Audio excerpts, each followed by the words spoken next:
الله تعالى وبركاته. سعيدة بلقياكم من جديد، وكنتمنى تكونوا في تمام الصحة والعافية. قناة عيدان للوصفات المغربية والعربية بامتياز تحييكم، واليوم إن شاء الله في إطار سلسلة الوصفات الرمضانية والاستعداد القبلي لهذا الشهر الفضيل والكريم. غادي نبداو بواحد الوصفه خفيفه سهله غابيد، اللي هي عباره عن العسل. تحضير منزلي 100% بدون استعمال شاي، بدون اي يعني اضافات صعبه التحضير، وكيوجد في وقت وجيز اللي هو 10 دقائق. لهذه الوصفه غادي نحضر كميه بسيطه كما تعودنا دائما. عندي كيلو ديال السكر، كيلو ديال السكر المقرط، هذا او نسموه المقروط، او ممكن تعملوا قالب ديال السكر ديال كيلو. هذا النوع اللي كنستعمل.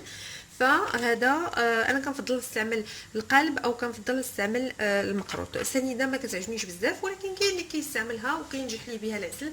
انا يعني الا بغيتوا الراي ديالي انا، المتتبعات ديالي الحبيبات والافاضل، فاستعملوا السكر مقرط او القالب، قالب السكر. هنا عندي كيلو، عندي نصف ليمونه حامضه مقطعه شرائح او دوائر، وعندي واحد 3 العويدات ديال القرفه اللي غسلتهم ونشفتهم، 3 العويدات القرفه، ونصف ليمونه مقطعه هكا دي طرونش دوائر بهذا الشكل. زولنا لها العظيمات اللي فيها بحال هكا، وغادي نستعملوها.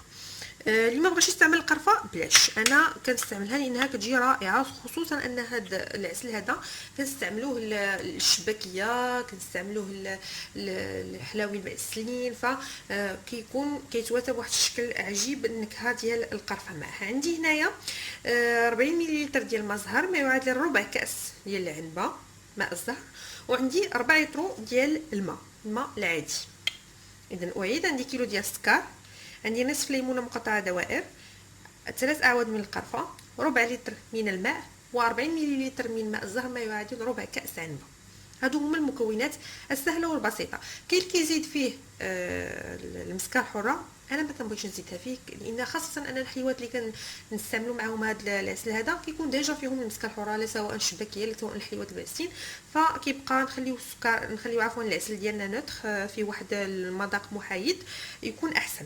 فحتى القرفه اللي ما بغاش يعملها بلاش، واللي ما بغاش يعمل ماء زهر ممكن يزيد هاد ربع كاس هذا، يضيف الكميه تعادلها ماء.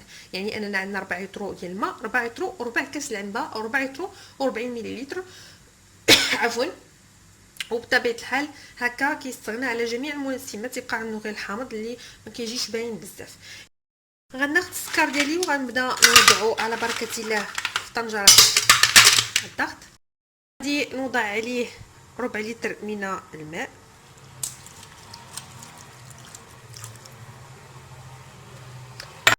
نوضع ربع كاس بقياس كاس العنبه من ماء الزهر، ما يعادل 40 ملل من ماء الزهر، ثم غنوضعو على النار فوق البوطه حتى وكان يذوب ليها السكر. شوفوا معايا، انا وضعت السكر ديالي مع العسل، عفوا انا وضعت السكر ديالي مع الماء وماء الزهر فوق البوطه، وغنخليه حتى يذوب السكر، وعاد نرجع باش نوضع فيه الحامض والعبيدات ديال القرفه، ونكملوا طريقه الطهي. كيف ما كتشوفوا معايا، من بعد ما داب ليا السكر مع الماء، كناخذ نتوما السكر راه داب، كنوضع القطع ديال الليمون الحامض والعبيدات ديال القرفه بحال هذا الشكل. سديت على الكوكوط ديالي ودرت لها الصفاره ديالها، غادي نتسنى حتى تبدا تصفر، نحسب 10 دقائق ونطفي عليها. بدات الصفاره كدور، غادي نحسب ليه 10 ديال الدقائق. كما كتشوفوا حبيباتي، من بعد ما دازت 10 ديال الدقائق على العسل ديالي هو كيطيب. دابا غادي نزول منه هاد الحامض. شفتوا الحامض كيفاش كيولي تماما، يعني متيبقاش الشكل ديالو كاع فيه شي حاجه. غادي نزول طريفات ديال الحامض، ونزول ايضا القرفه، العبيدات ديال القرفه، ونخليه حتى كيبرد يعني يبرد، لان دابا باقي سائل. غنخليه حتى يبرد ونوري لكم الشكل ديالو كيفاش كيجي. هو كيجي رائع جدا. هذا هو الشكل ديال العسل ديالنا من يلا طفينا عليه من البوطه. دابا غادي نخليه حتى كيبرد تماما ومن بعد نوري لكم الشكل ديالو. الملاحظه هنايا بالنسبه للليمون، فكيفاش كتشوفوا ما تقصوش بيديكم لان كيحرق. شفتوا كيفاش كيولي صافي كيدبال تماما، كيبقى فيه حتى شي حاجه هكا كتعرفوا على ان العسل ديالكم راها طابت وراها واجده.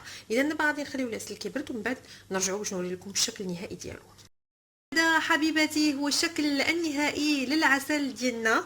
العسل ديالنا من بعد ما وجدات هذا هو القوام ديالها. كنتمنى انكم تكونوا كتشوفوا معايا والرؤيه تكون واضحه.